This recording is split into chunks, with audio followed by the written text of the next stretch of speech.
Hello everyone and welcome to today's online class for class 12.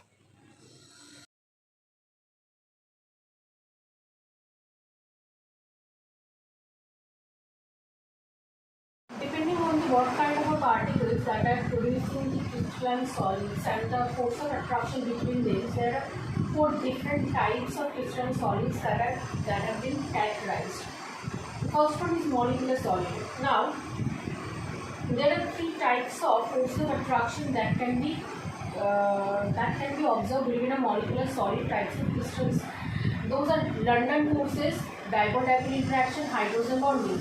Now, when a neon gas is solidified to produce a crystalline solid of a neon, the molecules of neon, between the molecules of neon, London forces of or the van der Waals force of attractions are present, and the crystalline solids are formed due to this van der Waals force of attraction between the neon particles or London forces between the neon particles. On the other hand, when solid nitrogen gas is solidified to produce solid nitrogen, the force of attraction produced between the crystal form of when ammonia gas is solidified to produce solid ammonia gas, the molecules of ammonia gas in that crystal possess dipole-dipole interaction between them.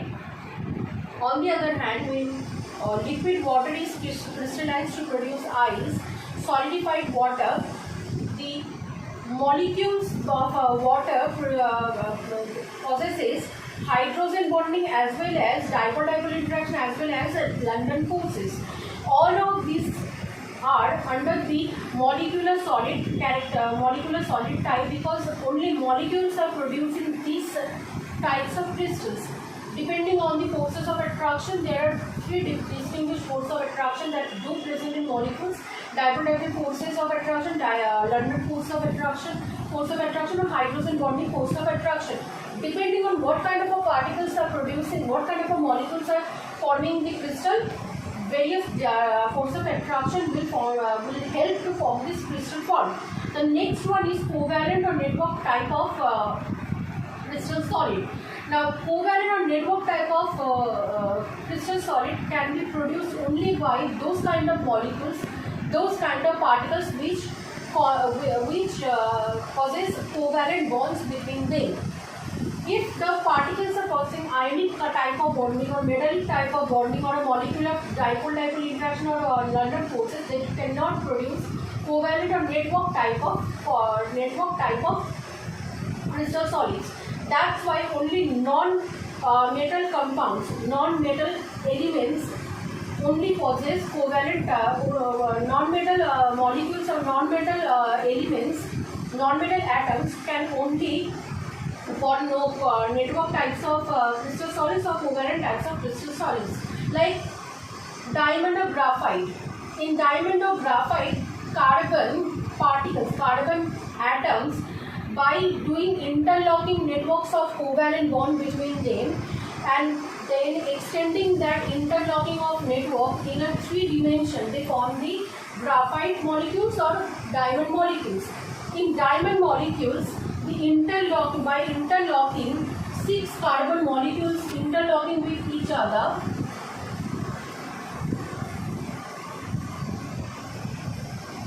forms this kind of a hexagonal structure, and this hexagonal structure then interlocking with each other in a 3-dimensional way forms a diamond shape, forms a diamond crystal. On the other hand, in graphite, 6 carbon molecules interlocking with each other in a covalent bond by alternate double bonding forms this hexagonal structure, and the hexagonal structure repeating itself forms a layer of hexagonal structure, and then that layer of hexagonal structure placed on top of each other forms a 3-dimensional structure. That's how the graphite molecules is formed. But both in diamond and graphite, the hexagonal structure and the interlocking and the extension into 3 dimension, all this thing is happening through the covalent bond formation. That's why graphite and diamond crystal comes under the types of covalent types of crystalline solid known as covalent or network network crystalline solids. The next one is a much more easier one, which is the ionic solid. When oppositely charged ions are held together, comes together to form a crystalline forms by electrostatic force of attraction in between them, that kind of a crystal solid is known as ionic crystal solid. One of the very easier example is solid NaCl, common salt. The last one is metallic solid. When atoms of metals are come close together to form a crystal of its solid form of metals, like sodium metal, copper metal, silver metal, they are known as metallic solid. Now the force of attraction between them, the bond which creates their metallic solid is known as metallic bond, which is a little bit different than the rest of the force of attraction of the bonds that we have studied. Metallic bonds are formed by when atoms of metal, numerous numbers of atoms of metal come close together with one another, they form a layer of atoms, atoms of metal. The atoms of metal loses their outermost electron, but do not leave the electrons of the outermost, the valence electrons of the atoms do not leave the influence of the metals, but form a sea of electron over the surface of the metal.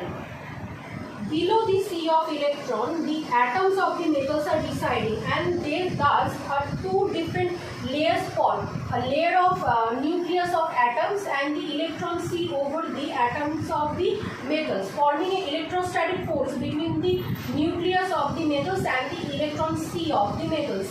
Thus these metals are come close together and form this metallic bond. Now these are the four solids of crystalline solids that has been characterized: molecular solids, covalent solids, ionic solids, and metallic solids.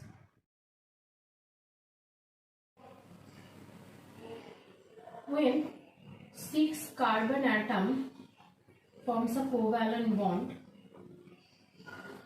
this is the kind of a hexagonal structure it is formed. Now when this thing is repeated over a 3-dimensional wave, then this thing forms diamond, which is a bit different than graphite formation. But the 6 hexagonal structure is also present in graphite also.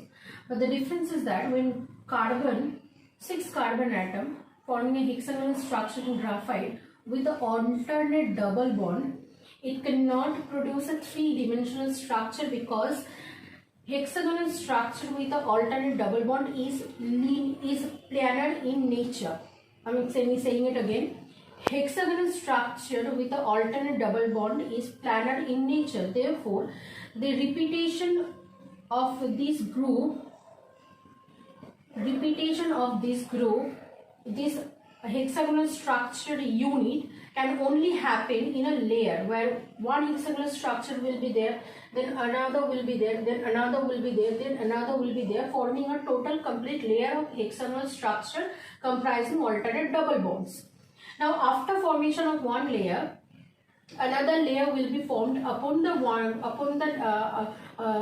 layer will form on the previous layer, and then again another layer will form on the previous layer, again another layer will be formed on the previous layer, then layer by layer a 3-dimensional structure will be formed for graphite. That is the formation of graphite, which is different than the diamond shape, because in diamond shape hexagonal structure do not comprises of alternate double bond. Therefore the 3-dimensional structure can happen with the repetition of this hexagonal structure itself. No layer formation is needed there.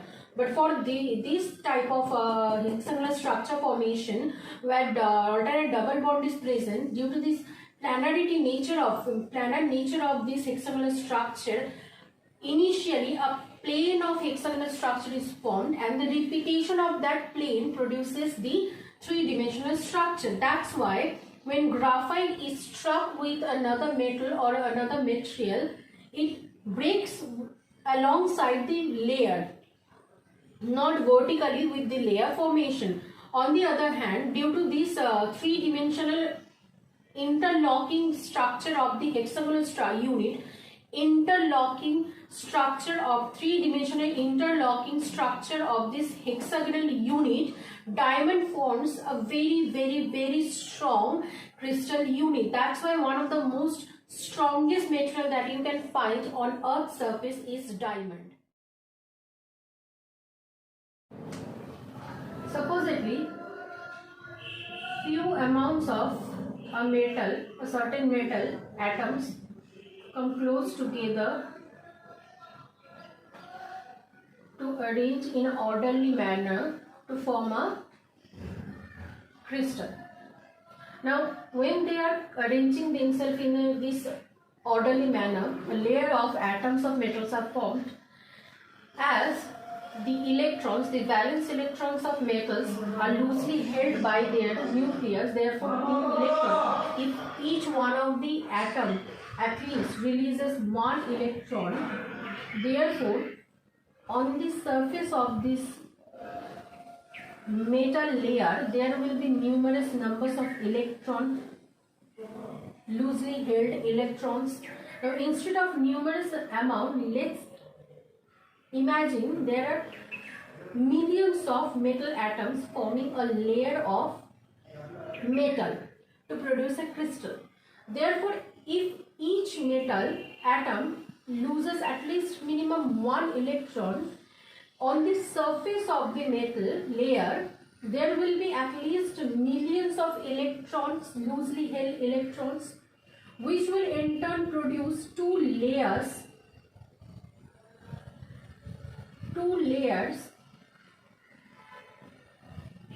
one layer being the metal nucleus surface layer, and over that metal nucleus surface layer there will be another layer, sea of electron layers. These distinguished two layers will be close adjacent with each other because these loosely held electrons have a free motion which can move over the layer of the metal atoms, but under the influence of the surface of the metal. It cannot move away from the influence of the metal layer. The electrons in the sea of electrons have free motion under the influence of this layer of metal nucleus. This structure of metallic bond is known as Carnot structure of metallic bond, where there is no electrostatic force between two oppositely charged ions, but an electrostatic force present between a nucleus of metal layers with the electron C which is above that layer. Due to this electrostatic force, metals nucleus which are similar in charge stay in close proximity with each other to form this nucleus. These types of bond is known as metallic bond, which are different than our normal ionic bond or covalent bond.